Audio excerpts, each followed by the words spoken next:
현재 미국 워싱턴 전체가 발칵 뒤집혔습니다. 싱겁게 끝날 줄 알았던 이란 전쟁, 이란의 결사항전이 갈수록 거세지며 진흙탕 싸움으로 번지고 있기 때문입니다. 예상치 못한 장기전에 미군의 포탄 창고는 빠르게 바닥을 드러냈고 다급해진 미국은 베트남 정글에서 피를 나눴던 혈맹 대한민국을 다급히 찾았습니다. 당장 한국에 연락해. 하지만 그들은 감히 우리에게 손을 내밀 자격이 없습니다. 불과 얼마 전 그들은 동맹의 가치를 짓밟고 무려 13조 원이라는 천문학적인 청구서를 내밀며 우리를 철저히 모욕했으니까요. 일본과 독일처럼 넙죽 엎드릴 줄 알았겠지만 대한민국의 대답은 서늘했습니다. 주한미군 필요 없습니다. 당장 짐 싸서 철수하십시오. 이란 전선으로 보낼 총알 한 발이 아쉬운 마당에 떨어진 폭탄 선언, 펜타곤엔 사상 초유의 긴급회의가 소집됐고 사색이 된 전직 CIA 국장이 절규했습니다. 지금 당장 멈추십시오. 한국이 무기 공급을 끊는 순간 미군은 이 전쟁을 치를 수 없습니다. 미군이 떠나면 무너질 거라 생각했던 약소국이 오히려 이제 당신들이 필요 없다며 등을 돌린 순간 미국은 자신들이 키운 괴물과 마주해야 했습니다. 저는 하버드 대학교 케네디 스쿨에서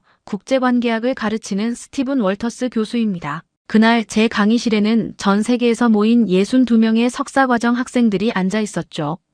저는 굳은 표정으로 교탁에 서서 단도직입적으로 입을 열었습니다. 지난주 워싱턴에서 백악관의 주인을 만났습니다. 그리고 대한민국과의 방위비 협상이 완전히 꼬였다는 사실을 직접 확인했죠. 학생들의 눈이 일제히 커졌습니다. 이번이 벌써 11번째 백악관 방문이었지만 이번만큼은 회의실의 공기가 달랐습니다. 세계 최강대국의 수뇌부 얼굴에서 당황과 분노, 그리고 보이지 않는 공포를 동시에 읽었기 때문입니다. 저는 노트북을 열어 루스벨트룸에서 찍은 사진 한 장을 대형 스크린에 띄웠습니다. 미국 대통령이 불그락푸르락한 얼굴로 테이블을 거칠게 내려치는 찰나의 순간이 포착되어 있었죠. 미국 행정부는 최근 동맹국들에게 방위비 분담금을 대폭 올리라고 강하게 압박하고 있었습니다. 한국의 내민 청구서는 무려 100억 달러, 기존 금액의 10배에 달하는 굴욕적인 숫자였습니다. 뉴욕 출신의 엘리트 학생 브라이언이 손을 번쩍 들며 물었습니다. 교수님, 그게 그렇게 무리한 요구입니까? 어쨌든 우리 미국인들의 세금으로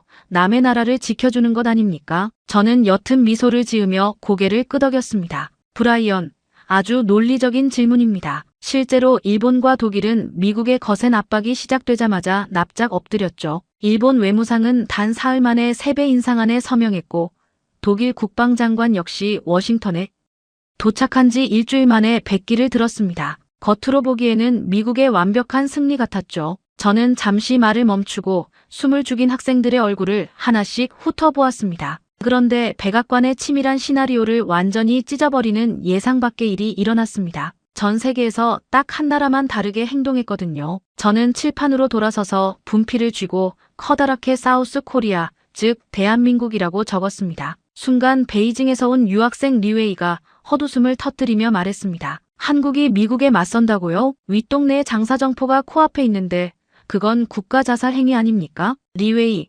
백악관 수뇌부도 정확히 당신과 똑같이 착각했습니다. 저는 두 번째 슬라이드를 띄웠습니다. 붉은 점으로 가득한 한반도 지도가 나타났죠. 미국은 확신했습니다. 한국은 주한미군 유지비의 겨우 20%만 부담하고 있으니 당장 철수하겠다고 협박하며 100억 달러를 부르면 울며 겨자 먹기로 굴복할 것이라고 말입니다. 최근 워싱턴에서 역사적인 대면이 있었습니다. 미국 대통령과 한국의 협상 단장인 강도진 차관이 마주 앉았죠. 회의실의 공기는 얼음장 같았습니다. 저는 그날의 숨막히는 긴장감을 학생들에게 생생하게 전달했습니다. 미국 대통령이 먼저 거칠게 포문을 열었습니다. 한국은 세계적인 기업들을 가진 부유한 나라니 미군 주둔 비용을 전액 부담하라는 윽박지름이었죠. 학생들은 침을 꼴꺽 삼키며 제 다음 말을 기다렸습니다. 그런데 강도진 차관은 메모조차 하지 않았습니다. 거친 압박을 그저 조용히 듣고만 있었죠. 일본은 사흘 만에 서명했는데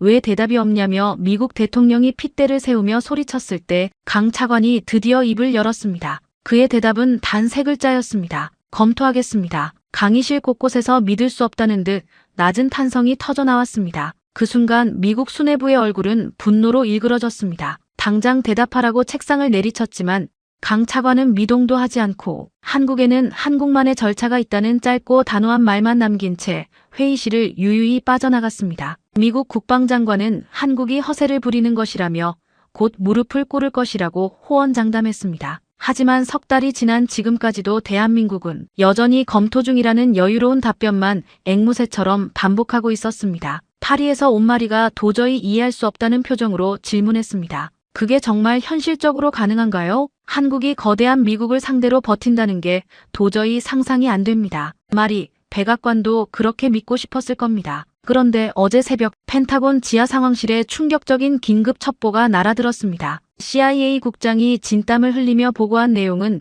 미국 수뇌부를 완벽한 공황 상태로 몰아넣었죠. 학생들의 상체가 일제히 앞으로 쏠렸습니다. 저는 목소리를 한 단계 낮추며 묵직하게 말을 이었습니다. 중국 외교부장이 공식 일정도 없이 극비리에 서울을 방문했다는 첩보였습니다. 게다가 대한민국 국방부가 미국의 간섭을 벗어나 독자적인 무기 개발 프로젝트를 무서운 속도로 가동하고 있다는 사실도 함께 드러났죠. 그들은 조용히 하지만 치밀하게 플랜 B를 준비하고 있었던 겁니다. 마치 과거 대한민국의 산업, 거물들이 서방의 눈을 피해 독자적인 외교와 경제망을 구축했던 그 대담한 행보처럼 말입니다. 강의실은 쥐 죽은 듯 고요해졌습니다. 오직 제 목소리만이 공간을 채웠습니다. 백악관이 저를 긴급히 호출한 이유는 명백했습니다. 그들은 세계 경제의 흐름과 군사 안보의 축이 흔들리는 소리를 들은 겁니다. 자신들이 대한민국이라는 나라의 진짜 체급을 완전히 오판했다는 사실을 뼈저리게 깨달은 것이죠. 리웨이가 여전히 의심의 끈을 놓지 못하고 항변했습니다. 하지만 교수님,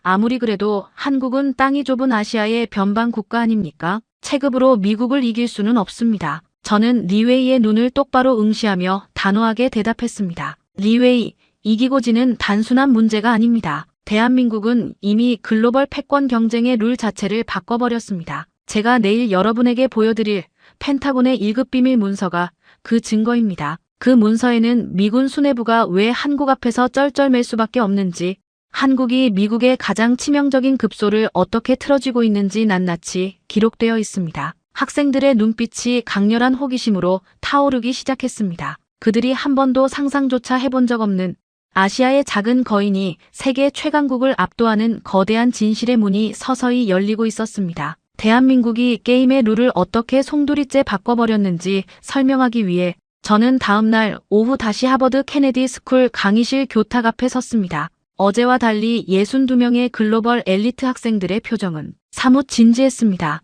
특히 베이징에서 온 리웨이는 노트북을 켜놓고 밤새 무언가를 열심히 검색한 듯 눈이 붉게 충혈되어 있었죠. 저는 천천히 강의실을 거닐며 입을 열었습니다. 어제 이야기에 이어가겠습니다. 한국이 왜 세계 최강대국 미국의 무리한 요구를 그토록 여유롭게 거부할 수 있는지, 그들의 당당함 뒤에 숨겨진 진짜 무기를 파헤쳐볼 차례입니다. 저는 스크린에 새로운 슬라이드를 띄웠습니다. 대한민국의 거시 경제 지표가 화면을 가득 채웠습니다. 최근 대한민국의 GDP는 2조 1천억 달러를 돌파하며 세계 12위권에 안착했습니다. 1인당 GDP 역시 4만 달러를 훌쩍 넘기며 명실상부한 선진국 대열에 확고히 자리 잡았죠. 도쿄에서 온 유키가 조심스럽게 손을 들었습니다. 교수님, 한국이 부유한 나라가 된 것은 인정합니다. 하지만 그래도 미국 경제 규모의 10분의 1에 불과하지 않습니까? 자본의 크기만 놓고 보면 여전히 미국의 압도적인 우위입니다. 좋은 지적입니다, 유키. 하지만 백악관이 간과한 가장 치명적인 실수가 바로 그것이었습니다. 국가의 진정한 힘은 절대적인 자본의 크기가 아니라 그 자본이 만들어내는 전략적 가치에서 나옵니다. 대체 불가능한 목줄을 누가 쥐고 있느냐의 문제죠. 저는 다음 자료를 화면에 띄웠습니다. 세계 반도체 시장 점유율 그래프였습니다. 붉은색 기둥 하나가 다른 모든 국가를 압도하며 치솟아 있었죠. 세계 메모리 반도체 시장의 약 70%를 단 한 나라, 대한민국이 완벽하게 장악하고 있습니다. 삼성전자와 SK 하이닉스. 이 두 기업이 전 세계 메모리 반도체 공급망을 사실상 지배하고 있죠. 런던에서 온 제임스가 믿을 수 없다는 듯 안경을 고쳐 썼습니다. 70%요. 단 두 기업이 전 세계 공급망을 그렇게 통제한다는 게 현실적으로 가능한 이야기입니까? 네, 제임스. 그리고 수치보다 더 공포스러운 사실은 이 반도체들이 과연 어디에 쓰이고 있는가 하는 점입니다. 저는 화면을 전환해 익숙한 기업들의 로고를 띄웠습니다. 애플, 테슬라, 엔비디아, 그리고 마이크로소프트. 애플 아이폰에 들어가는 메모리 칩의 대부분이 한국산입니다. 테슬라 전기차를 움직이는 배터리 관리 시스템의 핵심 칩 역시 한국 기업이 공급하죠. 엔비디아의 차세대 AI 칩에 들어가는 초고대역 메모리는 오직 한국의 첨단 공정 기술로만 완벽한 양산이 가능합니다. 하지만 여러분, 이것은 단지 경제와 산업의 문제로 끝나지 않습니다. 저는 목소리에 힘을 실었습니다. 가장 끔찍한 진실은 펜타곤 깊숙한 곳에 숨겨져 있었습니다. 저는 백악관 상황실에서 미국 국방장관과 군 수뇌부의 얼굴이 하얗게 질리는 것을 두 눈으로 똑똑히 목격했습니다. 리웨이가 침을 삼키며 저를 뚫어지게 바라보았습니다. 저는 펜타곤에서 입수한 극비 문서의 일부를 화면에 띄웠습니다. 기밀에 해당하는 수치는 검은색으로 가려져 있었지만 핵심 문장은 선명하게 빛나고 있었죠. 이것은 록히드 마틴사가 미 국방부에 제출한 내부 비밀 보고서입니다. 만약 대한민국이 국가안보를 이유로 전략물자 수출을 전면 통제한다면 미군이 자랑하는 최첨단 무기의 상당수가 단 석 달 안에 심각한 가동 불능 상태에 빠집니다. 파리에서 온 마리가 숨을 짧게 들이켰습니다. 석 달이요? 대체 공급처를 찾을 시간조차 없다는 뜻인가요? 대체 공급처를 구축하는 데만 최소 2년이 걸립니다. 그마저도 한국이 생산하는 압도적인 수율과 품질을 따라잡을 수 없죠. 저는 레이저 포인터로 화면에 띄워진 F-35 스텔스 전투기의 분해 도면을 가리켰습니다. 한 대 가격이 1억 달러를 훌쩍 넘는 미국 항공 우주기술의 결정체라 불리는 괴물이었죠. 이 전투기의 심장과 신경망을 자세히 보십시오. 적을 탐지하는 A사 레이더의 핵심 부품, 상당수를 한국의 하나 시스템이 만듭니다. 전자전 장비의 핵심 반도체는 LIG 이노텍이, 항공전자 시스템의 초고속 메모리는 삼성이, 조종석의 첨단 디스플레이는 LG가 공급하고 있죠. 부품 단위로 들여다보면 한국 기업들이 공급하는 핵심 전자 부품의 비중이 압도적입니다. 강의실은 무거운 침묵에 휩싸였습니다. 누구도 입을 열지 못했죠. 미 공군과 해군이 운용 중인 F-35 전투기는 수백 대에 달합니다. 한국의 정비 지원과 특수 반도체 공급이 끊기는 순간 이 스텔스기들의 상당수가 수개월 만에 활주로에 발이 묶이게 됩니다. 이지스 구축함도 마찬가지입니다. 태평양 함대를 호위하는 이지스함 전투 체계의 고성능 프로세서에도 한국산 부품이 깊숙이 들어가 있죠. 한국 부품 없이는 적의 미사일을 요격할 레이더 체계에 심각한 차질이 빚어집니다. 패트리어트 미사일은 어떻습니까? 목표물을 추적하는 시커 장치의 핵심 부품 역시 한국 기업이 공급하고 있습니다. 그 하나가 없으면 패트리어트는 눈먼 로켓에 불과하죠. 독일에서 온 한나가 떨리는 목소리로 질문했습니다. 미국은 어쩌다 이렇게 치명적인 약점을 한국에 내준 겁니까? 그토록 철저한 나라가 말입니다. 경제 논리와 오만함 때문이었습니다. 펜타곤은 비용 절감을 위해 세계 최고 수준의 가성비와 품질을 자랑하는 한국 방산 업체들을 적극 활용했습니다. 지난 수십 년간 미국 국방부가 한국 업체에 지불한 금액은 천문학적인 규모에 달하죠. 그들은 자신들이 돈을 주며 한국을 하청업체로 부린다고 착각했습니다. 하지만 시간이 흐르며 상황은 완벽하게 역전되었습니다. 한국은 조용히 미군의 심장부에 자신들의 기술을 이식해버린 겁니다. 리웨이가 드디어 입을 열었습니다. 하지만 그의 목소리에는 어제와 같은 비웃음이 사라져 있었습니다. 교수님, 하지만 한국도 타격을 받지 않습니까? 미국이 앙심을 품고 무기 주문을 전면 중단하면 한국 방위 산업도 무너질 텐데요. 저는 여유롭게 미소를 지으며 리웨이의 질문을 받아쳤습니다. 리웨이, 아주 날카로운 분석입니다. 과거의 한국이었다면 분명 무너졌겠죠. 하지만 현실의 지표를 보십시오.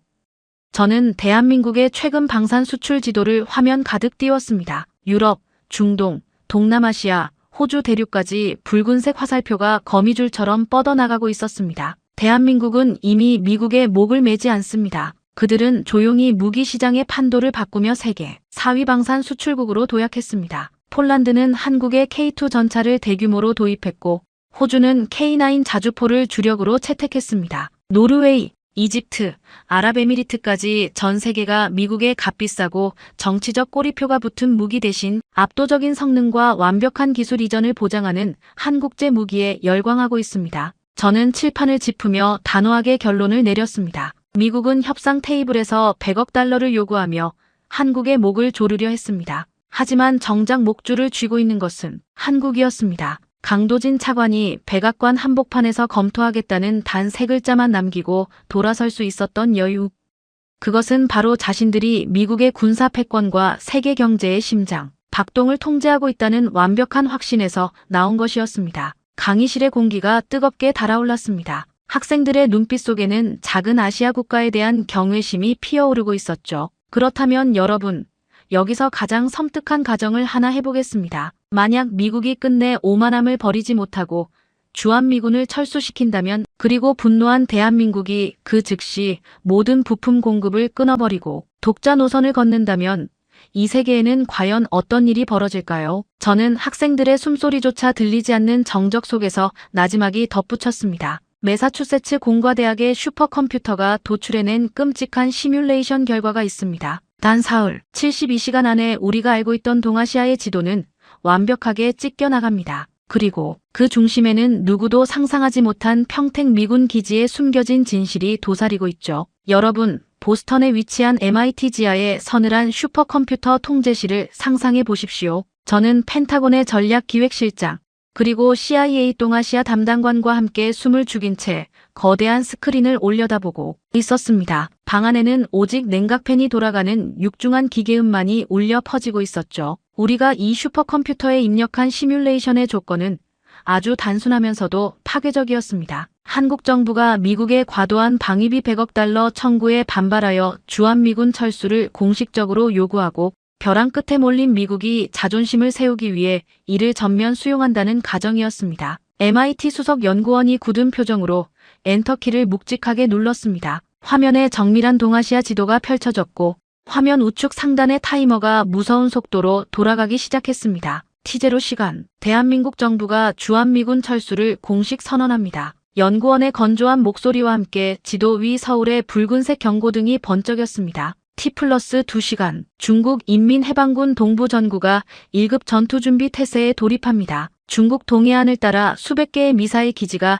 일제히 활성화되는 움직임이 포착됩니다. T+6시간, 북한이 평양에서 비상정치국 회의를 긴급 소집합니다. 안보의 빗장이 풀린 한반도의 새로운 정세에 대응하기 위한 움직임이죠. 하지만 진짜 재앙은 경제에서 먼저 시작됩니다. T+12시간, 아시아의 금융 허브들이 공황에 빠집니다. 일본의 니케이 지수가 단숨에 15% 폭락하며 주식 시장이 붕괴하기 시작합니다. 펜타곤 전략기획실장이 마른 세수를 하며 중얼거렸습니다. 벌써부터 동맹국들의 경제 충격이 시작된다는 사실에 그의 얼굴에는 낭패감이 역력했죠. 하지만 연구원은 화면에서 눈을 떼지 않은 채 다음 상황을 브리핑했습니다. 이제부터가 진짜 악몽입니다. T+24시간, 중국 해군 함정 80척이 대만 해협으로 집결합니다. 표면적인 명분은 정례 해상훈련이지만 사실상 대만을 완전하게 포위하는 해상봉쇄 작전입니다. T+36시간, 대만 정부가 전군에 비상동원령을 내립니다. 대만 총통은 워싱턴에 다급하게 군사 개입을 요청하죠. 미국은 제7함대를 급파하려 하지만 치명적인 문제에 봉착합니다. 저는 침을 꼴꺽 삼키며 스크린에 표시된 미군 함대의 이동 경로를 바라보았습니다. CIA 담당관이 절망적인 목소리로 물었습니다. 가장 가까운 전력이 어디 있습니까? 오키나와 주일미군 기지에서 출항하면 얼마나 걸리죠? 연구원이 고개를 저었습니다. 오키나와에서 출발해도 최소 18시간이 걸립니다. 만약 한국의 평택 기지나 제주 해군 기지를 사용할 수 있었다면 단 6시간 만에 중국의 턱밑을 타격할 수 있었겠지만 우리는 이미 한국에서 철수한 상태입니다. T+48시간, 중국이 대만에 최후 통첩을 보냅니다. 평화적인 통일에 합의하지 않으면 무력 통일을 감행하겠다는 선언입니다. 지도 위에 대만 전체가 붉은색으로 물들기 시작합니다. T+52시간, 중국 공군의 주력 전투기 800대가 일제히 이륙합니다. 목표는 대만의 방공망을 초기에 무력화하는 것입니다. 미국은 이에 대응할 항공 전력이 턱없이 부족합니다. 괌에 있는 폭격기들은 3,000km나 떨어져 있어 즉각적인 작전 투입이 불가능하죠. T+60시간, 중국 해병대가 대만 서해안에 대규모 상륙 작전을 전개합니다. 대만군이 필사적으로 저항하지만 압도적인 수적 열세와 미국의 지원 부재를 극복하지 못합니다. 펜타곤 실장이 책상을 주먹으로 강하게 내리쳤습니다. 맙소사, 한국에서 출격하는 미 공군 전력이 없으니 중국의 태평양 진출을 막을 최전선 방파제가 완전히 사라져버린 거 아닙니까? 정확합니다. T+72시간, 대만 정부가 결국 항복을 선언합니다. 단 사흘 만에 대만이 완전히 함락됩니다. 시뮬레이션의 타이머가 멈췄습니다. 하지만 스크린의 지표들은 더욱 끔찍한 숫자를 뿜어내고 있었습니다. 대만이 중국의 손에 넘어가면서 세계 반도체 파운드리 공급의 상당 부분을 담당하는 대만의 TSMC가 중국의 완전한 통제 아래 놓이게 된 것입니다. 한국과 대만이라는 세계 반도체의 두 심장 중 하나를 빼앗긴 미국은 돌이킬 수 없는 치명상을 입게 됩니다. 화면에는 미국 경제의 급격한 위축, 실업률 폭등, 증시 대폭락이라는 대공황 수준의 지표가 붉은 글씨로 깜빡거렸습니다. 도미노 효과를 보십시오. 대만 다음은 일본입니다. 연구원의 손길에 따라 지도 위 일본 열도가 회색으로 변했습니다. 일본은 즉각 중립을 선언합니다. 미군 기지는 남겨두겠지만 중국을 자극하는 그 어떤 군사작전에도 일본 영토를 사용할 수 없다는 굴욕적인 조건입니다. 중국이라는 거대한 시장과 공급망 없이는 일본 경제가 단 한 달도 버틸 수 없기 때문입니다. 이어서 필리핀, 태국, 말레이시아 등 동남아시아 국가들이 차례로 붉은색으로 변하며 중국의 패권에 무릎을 꿇었습니다. 심지어 미국의 핵심 동맹인 호주마저 수출의 상당 부분을 차지하는 중국의 눈치를 보며 전략적 모호성을 선언했죠. 저는 떨리는 목소리로 결론을 내렸습니다. 대한민국이라는 핵심 핀이 뽑히는 순간 미국은 단 한 달 만에 아시아 태평양 지역의 패권을 영원히 상실하게 됩니다. 하와이 앞바다까지 중국의 핵잠수함이 돌아다니는 끔찍한 신냉전의 시대가 열리는 겁니다.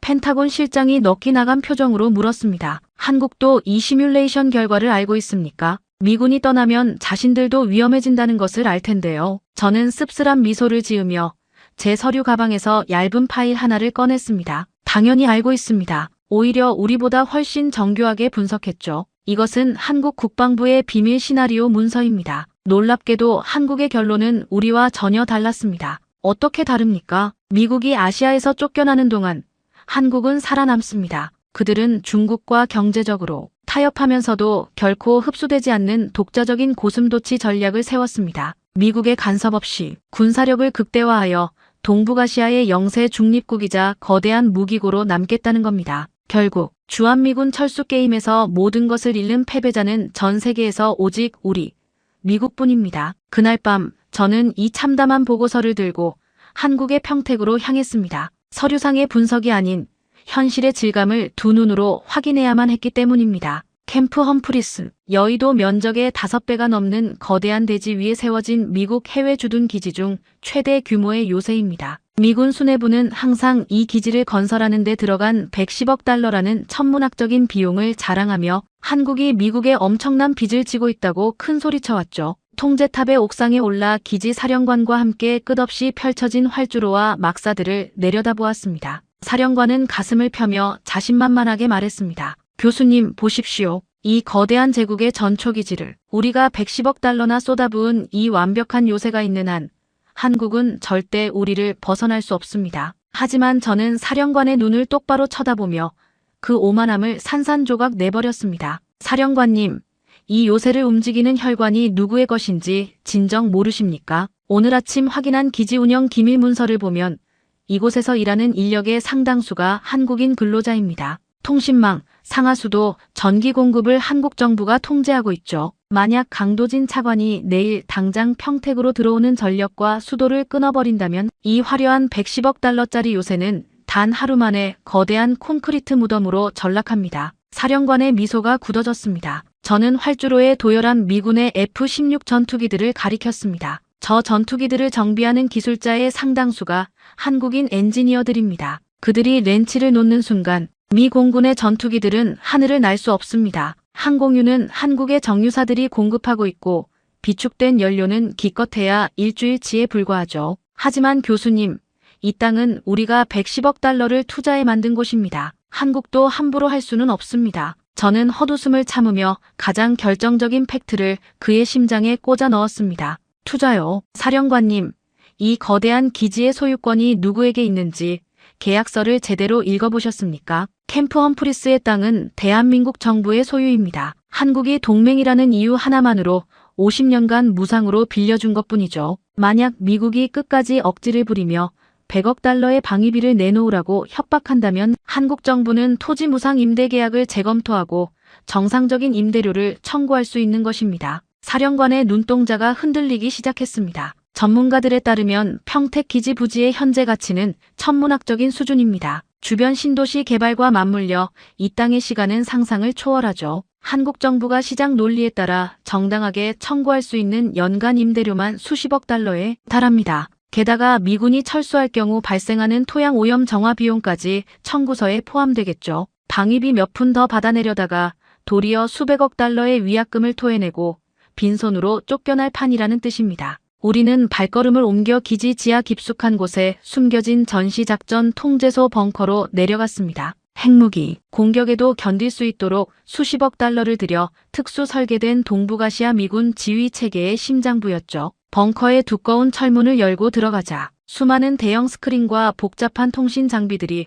쉴 새 없이 돌아가고 있었습니다. 하지만 그곳에서 작전 시스템의 메인 콘솔을 조작하고 정보를 통제하는 핵심 요원들의 어깨에는 미군의 성조기가 아닌 대한민국 국군의 태극기 마크가 선명하게 박혀 있었습니다. 연합사령부라는 명목 아래 사실상 한국군의 엘리트 장교들이 모든 정보 자산을 취합하고 시스템의 혀를 쥐고 있었던 겁니다. 한국군 연락장교가 저를 보며 예의 바르지만 뼈 있는 미소를 지으며 말했습니다. 미군은 훌륭한 파트너입니다. 하지만 지리의 특성과 북한의 전술, 그리고 이 복잡한 정보 통신망의 암호를 가장 잘 이해하고 통제하는 것은 우리 한국군입니다. 미군은 우리가 정제해서 넘겨주는 데이터에 의존할 수밖에 없죠. 벙커를 빠져나와 다시 지상의 차가운 공기를 마시는 순간 저는 온몸에 소름이 돋는 것을 느꼈습니다. 평택 기지는 거만한 제국 미군이 주둔하는 점령지가 아니었습니다. 그것은 대한민국 정부가 미국의 막대한 자본을 끌어들여 자신들의 영토에 건설하게 만든 뒤 실질적인 운영권과 정보의 통제권, 심지어 토지의 소유권까지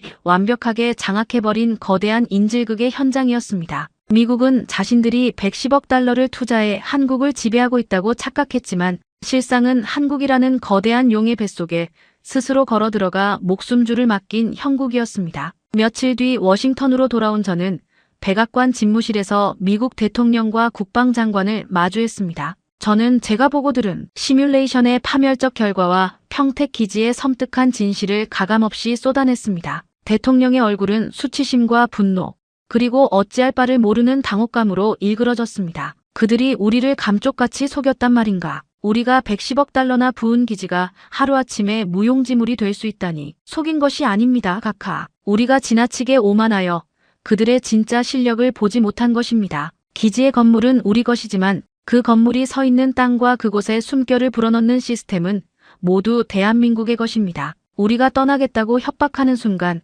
한국군은 단 하루 만에 그 모든 시설과 장비를 고스란히 인수할 수 있는 완벽한 매뉴얼을 이미 오래전부터 준비해 두고 있었습니다. CIA 국장이 넥타이를 풀어 헤치며 쉰 목소리로 중얼거렸습니다. 우리가 100억 달러를 요구하며 목을 조르려 할 때 그들은 왜 그토록 평온했는지 이제야 알겠군요. 그들은 단순히 버티는 것이 아니었습니다. 그들은 미국의 패권이 스스로 무너져 내리는 날을 대비해 자신들만의 거대한 문을 열 준비를 끝마친 상태였던 겁니다. 미국 수뇌부의 침묵 속에서 저는 한국 국방부 장관과의 극비, 독대에서 보았던 섬뜩한 계획 하나를 떠올렸습니다. 그것은 단순히 미군을 대체하는 수준을 넘어 주변의 모든 강대국을 공포에 떨게 만들 가장 치명적이고 절대적인 무기 체계의 완성이었습니다. 만약 미국이 이대로 대한민국의 자존심을 짓밟는다면 강도진 차관은 주저없이 그 금단의 문을 열어버릴 것이 분명했습니다. 워싱턴의 심장부에서 저는 확신했습니다.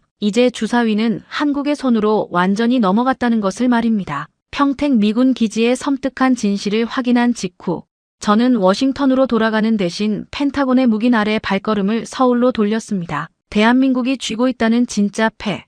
그들이 미군 철수라는 극단적인 상황 속에서도 살아남을 수 있다고 확신하는 근거를 제 두 눈으로 직접 확인해야만 했기 때문입니다. 삼엄한 경계를 뚫고 들어간 용산 국방부 청사의 지하 깊은 곳, 일반인의 출입이 완벽하게 통제된 차가운 벙커 안에서 저는 대한민국 국방부 장관과 아무도 모르는 극비 독대를 가졌습니다. 장관은 굳은 표정으로 제 앞에 두꺼운 서류철 하나를 내려놓았습니다. 빛바랜 표지 위에는 자주국방 완성이라는 글자가 붉은색으로 선명하게 박혀 있었죠. 월터스 교수님, 미국이 100억 달러라는 모욕적인 청구서로 우리 목을 조를 때 우리는 단순히 시간만 끌며 버틴 것이 아닙니다. 이 문서는 그 너머의 시간, 즉 미국이 우리를 버렸을 때 대한민국이 홀로 살아남기 위해 준비한 지독한 생존 전략입니다. 장관이 서류를 넘길 때마다 저는 치밀어 오르는 경악을 숨길 수 없었습니다. 첫 페이지부터 압도적이었습니다. 대한민국의 국방 예산을 현재의 70조 원에서 수년 안에 120조 원으로 폭발적으로 증액한다는 계획이었죠. 국가 GDP의 3.5%를 오직 무력을 키우는데 쏟아붓겠다는 끔찍한 결기였습니다.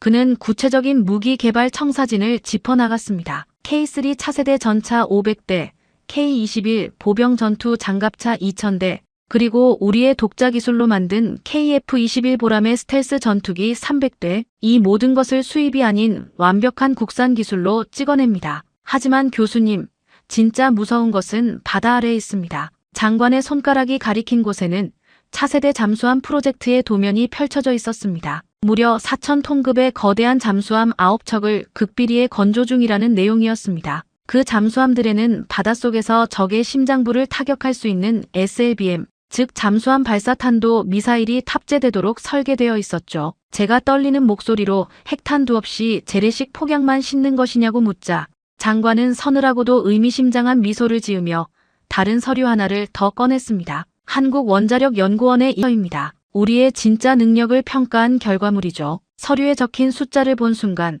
제 심장은 멎을 뻔했습니다. 수십 년간 원자력 발전소에서 쏟아져 나온 사용 후 핵연료가 막대한 양으로 쌓여 있었고 이를 재처리할 수 있는 기술적 역량은 이미 충분히 확보된 상태였습니다. 장관의 목소리가 벙커 안을 무겁게 울렸습니다. 만 내린다면 1년 안에 우리는 상당한 수의 핵탄두를 확보할 수 있습니다. 핵확산, 금지 조약은 언제든 국회의 동의를 얻어 탈퇴하면 그만입니다. 윗동네의 북한도 탈퇴했는데 세계 10위권의 경제대국인 우리가 못할 이유는 전혀 없죠. 미국이 경제제재로 우리를 협박한다면 우리는 곧바로 중국과 손을 잡고 제재를 무력화할 카드를 꺼낼 겁니다. 그는 대한민국의 창끝이 어디까지 닿을 수 있는지도 보여주었습니다. 최신형 현무미사일의 재원은 충격 그 자체였죠. 사거리가 수천 킬로미터에 달하는 괴물이었습니다. 이 거리는 괌의 미군 기지는 물론이고 태평양 건너 미국 본토의 서부 해안까지 위협할 수 있는 끔찍한 사거리였습니다. 게다가 정밀 유도를 통한 타격 오차 범위는 극히 미세한 수준이었죠. 우리는 결코 미국과 척을 지려는 것이 아닙니다. 하지만 중국, 러시아, 일본이라는 거대한 포식자들 사이에서 살아남으려면 우리 스스로 맹독을 품은 고슴도치가 되어야만 합니다. 임진왜란, 일제강점기, 6.25 전쟁, 힘이 없어서 남의 발밑에 짓밟혔던 그 피눈물 나는 역사를 우리 후손들에게는 2번 다시 물려주지 않겠다는 지독한 오기입니다. 보호자는 필요 없습니다. 우리는 대등한 파트너를 원할 뿐입니다. 용산 벙커에서 확인한 대한민국의 금단의 문은 워싱턴 수뇌부를 공황 상태로 몰아넣기에 충분했습니다. 하지만 엎친 데 덮친 격으로 바로 그 무렵 CIA가 타전한 또 다른 긴급 첩보는 사태를 돌이킬 수 없는 파국으로 몰고 가고 있었습니다. 장소는 베이징의 화려한 다오위타이 국빈관. 그 육중한 문턱을 넘은 것은 다름 아닌 대한민국의 강도진 차관이었습니다. 중국 외교부장은 특유의 여유로운 미소를 띠며 강 차관을 맞이했죠. 그날 오갔던 밀담의 내용은 미국 국무부의 척추를 서늘하게 만들었습니다. 중국 외교부장이 강 차관에게 내민 조건은 그야말로 악마의 유혹이었습니다. 미국이라는 태평양 건너의 탐욕스러운 불청객을 이제 그만 놓아주십시오. 주한미군을 철수시킨다면 중국이 한국을 위해 특별경제 프로그램을 가동하겠습니다. 5천억 달러, 귀국의 돈으로 약 650조 원에 달하는 천문학적인 반도체 공동개발 펀드를 조성하죠. 삼성과 SK가 14억 인구의 중국 시장을 완벽하게 독점하도록 붉은 양탄자를 깔아드리겠습니다. 북한의 도발 역시 우리가 완벽하게 억제하고 통제해주겠습니다. 미국의 100억 달러 청구서와 중국의 5천억 달러 투자 제한, 그것은 흙과 백처럼 너무나도 극명한 대비였습니다. 한국 내부에서도 격렬한 갈등이 불타올랐습니다. 경제부처는 당장의 수출과 국가 경제를 위해 중국의 손을 잡아야 한다고 주장했고, 안보부처는 역사를 잊은 민족에게 미래는 없다며 거세게 반발하고 있었죠. 워싱턴 백악관 오벌 오피스. 제 브리핑과 CIA의 첩보를 모두 전해들은 미국 대통령의 얼굴은 종이장처럼 창백해져 있었습니다. 책상을 내리치던 호기는 온데간데 없이 사라지고 원초적인 공포가 방안을 무겁게 짓눌렀습니다. CIA 국장이 마른 침을 삼키며 경고했습니다. 대통령님, 만약 한국이 모욕감을 견디지 못하고 중국의 품으로 넘어가거나 독자적인 핵무장을 감행한다면 게임은 완전히 끝납니다. 한국이 핵을 가지면 일본도 반년 안에 방위 원칙을 폐기하고 핵을 가질 것입니다. 이어서 대만까지 핵무장에 돌입하겠죠. 동아시아 전체가 언제 터질지 모르는 거대한 지옥불로 변하는 핵 도미노 현상이 시작되는 겁니다. 우리가 아시아에서 쥐고 있던 패권은 산산조각이 납니다. 미국 국무장관이 두 손으로 얼굴을 감싸 쥐며 탄식했습니다. 진퇴양난, 벼랑 끝에 몰린 것은 13조 원의 청구서를 받은 한국이 아니라 얄팍한 계산기로 동맹의 심장을 찔렀던 미국 자신이었습니다. 대통령이 떨리는 목소리로 제게 물었습니다. 그럼 어쩌란 말인가? 우리가 백기를 들고 그 잘난 한국 앞에 무릎이라도 꿇으란 뜻인가? 저는 자리에서 일어나 창밖의 워싱턴 기념탑을 바라보며 무겁게 입을 열었습니다. 대통령님, 대한민국은 단순히 계산기를 두드려 이익만 좇는 얄팍한 장사꾼들이 아닙니다. 만약 그들이 철저하게 돈만 따지는 나라였다면 벌써 중국의 5천억 달러를 덥석 물고 미군을 쫓아냈을 겁니다. 하지만 강도진 차관이 아직도 베이징에 제안을 수락하지 않고 우리를 향해 마지막 인내심을 발휘하고 있는 진짜 이유가 무엇인지 아십니까? 방안의 모든 시선이 제 입술로 향했습니다. 저는 미국 최고 권력자들의 눈을 하나하나 응시하며 감춰져 있던 역사의 진실을 꺼내 들었습니다. 그들의 가슴 깊은 곳에는 돈이나 권력, 심지어 그 무서운 핵무기로도 결코 지워낼 수 없는 아주 진하고 붉은 흉터가 하나 남아있기 때문입니다. 이익을 위해 뭉친 용병이 아니라 뜨거운 피로 맺어진 진짜 형제만이 기억할 수 있는 숭고한 약속 말입니다. 워싱턴 DC의 하늘에 무겁고 차가운 비가 내리던 어느 늦은 오후였습니다. 저는 우산도 쓰지 않은 채 한국전 참전 용사기념공원의 회색빛 조각상들 사이를 걷고 있었습니다. 판초 우의를 입고 유령처럼 서 있는 19명의 미군 조각상 위로 빗물이 눈물처럼 흘러내리고 있었죠. 그리고 그 조각상의 끝자락, 가장 어두운 그림자가 드리운 곳에 강도진 차관이 홀로 서 있었습니다. 그의 젖은 코트기 사이로 차가운 바람이 스며들고 있었지만 강 차관의 두 눈은 그 어떤 불꽃보다 뜨겁게 타오르고 있었습니다. 제가 다가가자 그는 말없이 품속에서 아주 낡고 빛바랜 흑백 사진 한 장을 꺼내어 제게 건넸습니다. 사진 속에는 앳된 얼굴을 한 한국군 병사가 정글의 열대우림을 배경으로 서 있었죠. 제 할아버지입니다. 강 차관의 목소리는 낮게 떨리고 있었습니다. 수십 년 전 이름도 모르는 베트남의 어느 습한 정글에서 미군들을 구하기 위해 뛰어들었다가 영영 가족의 품으로 돌아오지 못하셨죠. 저는 말문이 막혔습니다. 강 차관은 비에 젖은 사진을 조심스럽게 쓰다듬으며 묵직한 진실을 토해냈습니다. 대한민국은 베트남이라는 이국 땅에 무려 32만 명이라는 엄청난 규모의 젊은이들을 보냈습니다. 맹호 부대와 청룡 부대의 깃발 아래 그중 5천여 명의 아들들이 타국의 정글에서 붉은 피를 흘리며 전사했고 11,000명이 넘는 청년들이 평생 지워지지 않는 상위군인의 멍에를 짊어졌습니다. 우리가 왜 그토록 많은 피를 흘려야 했는지 아십니까? 단지 미국이 우리의 피를 나눈 동맹국이 늪에 빠져 도와달라고 손을 내밀었기 때문입니다. 그 당시 우리는 하루 세끼조차 챙겨 먹기 힘든 지독하게 가난한 나라였지만 동맹의 부름을 외면하지 않았습니다. 그의 목소리에는 깊은 분노와 슬픔이 서려 있었습니다. 그런데 이제 와서 100억 달러라는 돈을 내놓으라며 우리의 목을 조릅니까? 우리가 당신들을 위해 쏟아부은 그 뜨거운 피는 고작 그깟 달러 지폐 몇 장의 가치조차 없단 말입니까? 저는 아무런 대답도 할 수 없었습니다. 미국의 수뇌부가 단 한 번도 계산기에 넣지 않았던 그러나 가장 무거운 청구서가 바로 제 눈앞에 있었기 때문입니다. 강 차관은 핏발선 눈으로 저를 응시하며 그날의 전투 기록을 생생하게 쏟아냈습니다. 짜빈동 전투를 기억하십니까? 칠흑 같은 어둠 속에서 고작 300여 명의 한국군 해병대가 2,400명이 넘는 북베트남 정규군이 파상 공세에 맞서 싸웠습니다. 미군조차 포기하고 후퇴하라고 명령했던 그 절망적인 포위망 속에서 한국군은 단 한 걸음도 물러서지 않았습니다. 왜 그랬는지 아십니까? 총알이 빗발치고 전우의 살점이 튀는 그 지옥 속에서도 동맹군의 측면을 지킨다는 명예와 대한민국 군인의 이름을 더럽힐 수 없다는 지독한 자존심 하나로 버틴 겁니다. 그의 말은 펜타곤의 기록과 정확히 일치했습니다. 안케 전투는 어떻습니까? 고립된 미군을 구출하기 위해 투입된 한국군 1개 대대가 무려 북베트남 1개 사단의 병력을 맨몸으로 막아냈습니다. 살이 찢기고 뼈가 부서지는 백병전 속에서도 그들은 결코 진지를 포기하지 않았습니다. 당시 미군 최고 사령관이 펜타곤에 보낸 비밀 전문에 뭐라고 적혀 있었는지 제가 알려드리죠. 한국군은 이 지옥 같은 베트남 정글에서 우리가 등 뒤를 맡길 수 있는 유일하고도 가장 완벽한 동맹군이다라고 적혀 있었습니다.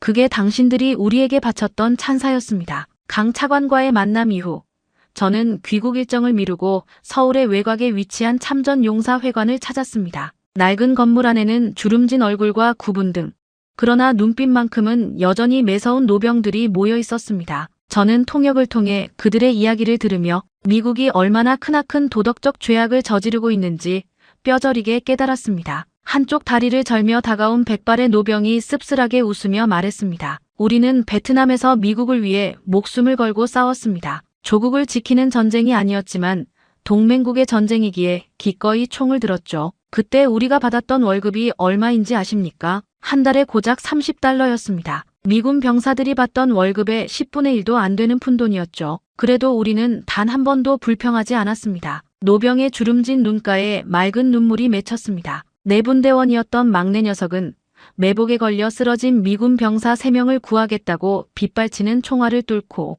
뛰어들어갔다가 결국 벌집이 되어 죽었습니다. 그 녀석의 목숨값이 100억 달러보다 못하다는 겁니까? 한국의 헌신은 베트남에서 끝나지 않았습니다. 저는 미국 국방부의 파병 기록을 다시 뒤져보았습니다. 아프가니스탄 전쟁과 이라크 전쟁.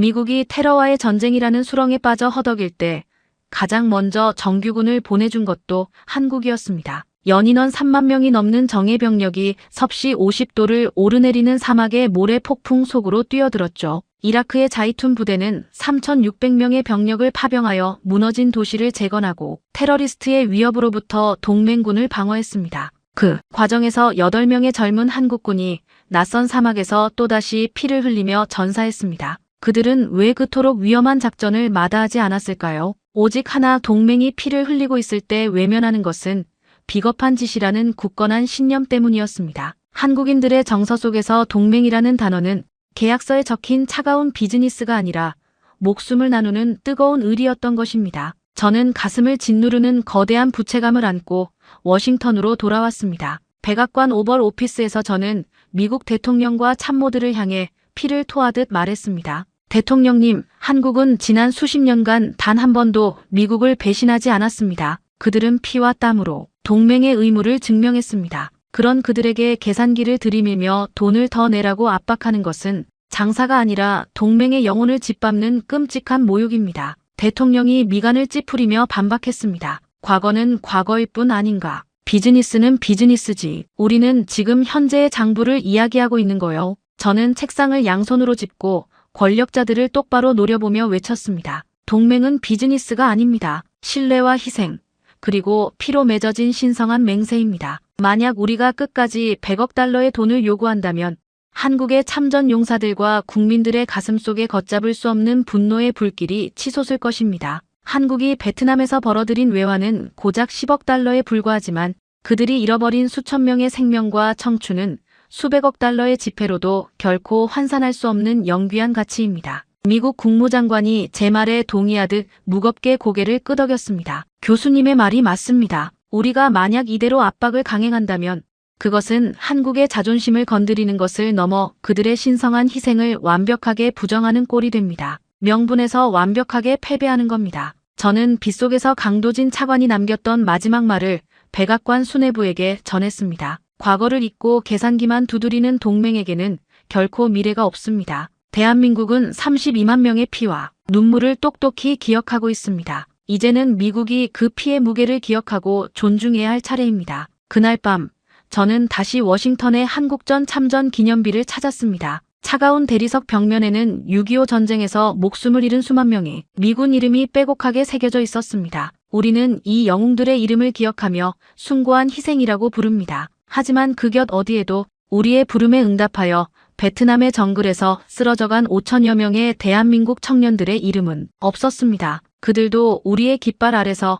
함께 피를 흘린 진정한 전우였음에도 말입니다. 비에 젖은 대리석을 쓰다듬으며 저는 확신했습니다. 미국은 단단히 착각하고 있었습니다. 협상이 따르는 펜타곤의 핵무기나 백악관의 달러에 있는 것이 아니었습니다. 동아시아의 작은 거인 대한민국은 이미 군사적 실력과 경제적 목줄을 틀어준 데 이어 이제는 피로 쓴 청구서라는 완벽한 도덕적 명분까지 협상 테이블 위에 올려놓았습니다. 미국이 쥐고 있던 얄팍한 펜은 모두 종이 조각으로 변해버렸죠. 결국 사면 초가에 몰린 것은 100억 달러짜리 청구서를 내밀었던 오만한 제국이었습니다. 압도적인 실력과 피로 맺은 대의명분 앞에서 백악관 수뇌부는 과연 이 파멸적인 도박을 끝내기 위해 어떤 치욕스러운 결단을 내리게 될까요? 이 치열한 신경전은 그로부터 반년이라는 기나긴 시간 동안 물밑에서 팽팽하게 이어졌습니다. 피로 쓴 청구서가 미국 수뇌부의 심장을 강타한 지 정확히 6달이 흘렀습니다. 백악관 루스벨트룸의 육중한 문이 다시 열렸을 때 회의실을 채운 공기는 이전과는 완벽하게 달랐습니다. 오만하게 책상을 내리치며 한국을 몰아세우던 미국 대통령의 눈빛에는 전에 없던 신중함과 피로감이 짙게 배어 있었습니다. 그 맞은편에 앉은 강도진 차관은 반년 전과 똑같이 서늘하고 표정 없는 얼굴로 백악관 참모진을 응시하고 있었죠. 가장 먼저 침묵을 깬 것은 미국 대통령이었습니다. 우리가 지난 6달 동안 동맹의 가치와 현재의 상황을 다시 깊이 생각해 보았습니다. 그의 목소리는 방어적이었습니다. 학생들을 가르치는 제 귀에도 그 미세한 떨림이 선명하게 들렸습니다. 방위비 분담금 인상률을 13.9%로 제한합니다. 현재의 10억 달러에서 불과 1억 4천만 달러만 올린 11억 4천만 달러입니다. 100억 달러 요구는 완벽하게 철회하겠습니다. 미국이 백기를 든 순간이었습니다. 백악관의 심장부에서 10배 인상안이 10분의 1 수준으로 쪼그라드는 굴욕적인 타협안이 제시된 것입니다. 하지만 강 차관의 표정은 미동조차 하지 않았습니다. 그는 볼펜을 테이블 위에 가볍게 내려놓으며 단 한마디를 던졌습니다. 그게 전부입니까? 순간 미국 국무장관과 국방장관의 얼굴이 굳어졌습니다. 그들은 한국이 여기서 멈추지 않을 것이라는 사실을 직감했습니다. 국무장관이 다급하게 서류를 뒤적이며 추가 제안을 쏟아냈습니다. 한국 방산 업체들을 위한 우선 구매 특별 조항을 신설하겠습니다. 구체적으로 미군이 아시아 태평양 지역에서 구매하는 모든 군사 장비와 부품의 30%를 무조건 한국산으로 채택하겠습니다. 이것은 연간 수십억 달러의 고정적인 추가 수입을 대한민국에 완벽하게 보장하는 파격적인 조건입니다. 국방장관도 지지 않고 뛰어들었습니다. 전시작전 통제권 전환도 한국 정부가 원하는 일정에 맞춰 최우선으로 앞당기겠습니다. 과거처럼 미군이 주도하는 것이 아니라 앞으로는 한국군이 작전을 완벽하게 주도하고 미군이 철저하게 지원하는 수평적인 체제로 완전히 바꾸겠습니다. 그제야 강 차관의 입가에 아주 엷은 미소가 번졌습니다. 좋습니다. 서울에 돌아가 긍정적으로 검토하겠습니다. 일주일 안에 최종 답을 드리죠. 회의가 끝난 후 미국 대통령은 참모들을 향해 우리가 너무 많이 양보한 것 아니냐며 허탈하게 화를 냈습니다. 하지만 저는 냉정하게 현실을 짚어주었습니다. 각하, 한국을 잃고 아시아 패권을 붕괴시키는 것보다는 100배 나은 선택입니다. 한국은 처음부터 돈을 아끼기 위해 이 지독한 협상을 끌어온 것이 아닙니다. 그렇습니다. 한국 국방부의 한 고위 관료가 저에게 은밀하게 털어놓았던 속내는 정확히 적중했습니다. 그들은 방위비를 방어하는 것을 넘어 100억 달러라는 미국의 무리수를 역이용해 미국의 숨통을 조이고 방산 협력과 군사주권이라는 거대한 전리품을 모두 챙긴 것입니다. 그들이 원했던 것은 얄팍한 달러가 아니라 거대한 제국과 어깨를 나란히 하는 완벽하게 대등한 파트너십이었습니다. 이 역사적인 협상이 마무리된 이후 동아시아의 지정학적 지도는 조금씩 재편되기 시작했습니다. 대한민국은 더 이상 강대국들의 눈치를 보며 이리저리 흔들리는 약소국이 아니었습니다. 그들은 독자적인 제3의 길을 걷기 시작했습니다. 안보에서는 미국과의 굳건한 동맹을 유지하면서도 경제적으로는 중국과 실리적인 협력을 과감하게 확대하고 있었습니다. 에너지 안보를 위한 다변화 전략도 적극적으로 추진하며 미국의 불쾌한 기색에도 에너지 안보는 철저히 우리의 주권이라는 한국의 단호한 태도를 관철시켜 나갔죠. 동남아시아 국가들도 환호했습니다. 아세안과의 관계에서 대한민국은 대규모 인프라 협력 펀드를 조성하고 동남아 국가들에게 방산 기술을 조건 없이 이전하겠다는 파격적인 신남방 정책을 본격화했습니다. 베트남, 인도네시아, 태국은 미국과 중국의 숨막히는 패권 다툼 속에서 자신들을 윽박지르지 않고 진정한 발전을 이끌어줄 완벽한 롤모델이자 든든한 형제국가를 얻게 된 것입니다. 인도와 호주 역시 한국의 앞다투어 전략적 동반자 관계를 요청해 왔습니다. 거대한 강대국들의 체스판 위에서 말로 쓰이는 것을 거부하고 스스로 게임의 룰을 만드는 플레이어가 되겠다는 중견국들의 연대. 그 거대한 새로운 질서의 정중앙에 바로 대한민국이 우뚝 서 있었습니다. 선진국들의 핵심 회의에 빠짐없이 초대받고 G20 무대에서 글로벌 어젠다를 주도하며 국제사회에서 평화와 번영의 새로운 모델을 제시하는 나라. 6.25 전쟁의 잿더미 속에서 국제사회의 원조를 구걸하던 가장 가난한 나라가 이제는 전 세계 개발도상국들이 가장 닮고 싶어하는 완벽한 기적의 상징이 된 것입니다. 시간이 흘러 다시 하버드 케네디 스쿨 강의실. 저는 한 학기 동안 이어졌던 길고 치열했던 수업을 마무리하고 있었습니다. 62명이 글로벌 인재들은 숨소리조차 내지 않고 제 마지막 이야기에 귀를 기울이고 있었죠. 여러분, 우리는 지난 반년 동안 한 나라의 치열한 외교전을 통해 너무나도 많은 것을 배웠습니다. 힘은 절대적인 크기가 아니라 치밀한 전략에서 나온다는 것. 진정한 동맹은 굴종이 아니라 압도적인 실력과 상호 존중에서 피어난다는 것을 말입니다. 중국에서 온 리웨이가 조용히 손을 들었습니다. 교수님, 제가 완벽하게 틀렸습니다. 저는 그저 영토가 작다는 이유만으로 대한민국을 과소평가했습니다. 독일에서 온 막스가 고개를 끄덕이며 덧붙였습니다. 미국 역시 뼈저리게 깨달았을 겁니다. 아무리 강대한 제국이라도 이제는 파트너 없이 홀로 설 수 없는 시대라는 것을요. 프랑스에서 온 마리는 눈시울을 붉히며 말했습니다. 베트남의 낯선 정글에서 그토록 많은 한국의 청년들이 피를 흘렸다는 사실을 몰랐습니다. 그들의 숭고한 희생 앞에 깊은 부끄러움과 존경을 느낍니다. 저는 학생들을 향해 마지막 슬라이드를 띄웠습니다. 수십 년 전 폐허가 된 서울의 흑백 사진과 현재 세계 최고 수준의 군사력과 경제력을 자랑하며 빛나는 대한민국의 모습이 나란히 배치되어 있었죠. 대한민국이 전 세계에 가르쳐준 교훈은 명확합니다. 아무리 척박한 땅이라도 포기하지 않으면 강해질 수 있다. 동맹에 헌신하되 결코 스스로의 영혼을 팔아넘기지 않는다. 그리고 어제의 슬픈 역사를 딛고 일어나 마침내 내일의 세계 질서를 스스로 그려낸다. 수업을 마친 후 교탁을 정리하는 제게 리웨이가 다가왔습니다. 그의 눈빛은 첫 수업 때의 오만함 대신 깊은 동경으로 가득 차 있었죠. 교수님, 졸업하면 가장 먼저 한국으로 가보려 합니다. 아시아의 작은 변방에서 시작해 거대한 세계의 심장이 된 그 나라의 진짜 숨결을 제 두 눈으로 직접 확인하고 싶습니다. 저는 리웨이의 어깨를 두드리며 따뜻하게 미소 지었습니다. 아주 훌륭한 선택입니다. 당신이 그곳에서 마주하게 될 진짜 대한민국의 힘은 제가 강의실에서 들려준 100마디의 말보다 훨씬 더 크고 경이로울 테니까요. 여러분, 지금까지 하버드 교수가 지켜본 한미방위비 협상의 이면을 함께 하셨습니다. 어떠셨습니까?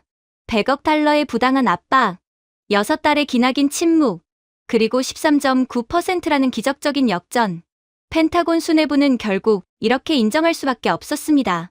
우리가 보호한다고 착각했던 나라가 이제 우리의 운명을 쥐고 있습니다. 아무도 안 믿어줄 때 이름 모를 연구원들의 피나는 밤샘과 잊혀진 참전 용사들의 희생을 걸음 삼아 조용히 묵묵히 실력을 키웠습니다. 그리고 마침내 세계 질서를 주도하는 거인으로 우뚝 서며 완벽한 역전을 이뤄냈습니다. 우리가 몰랐던 대한민국의 진짜 힘을 널리 알리기 위해 이 영상을 공유해 주십시오. 여러분의 작은 공유 하나가 우리 조국의 국격을 세상에 증명하는 큰 발걸음이 됩니다. 가슴이 뜨거워지셨다면 댓글에 자부심 3글자만 남겨주십시오.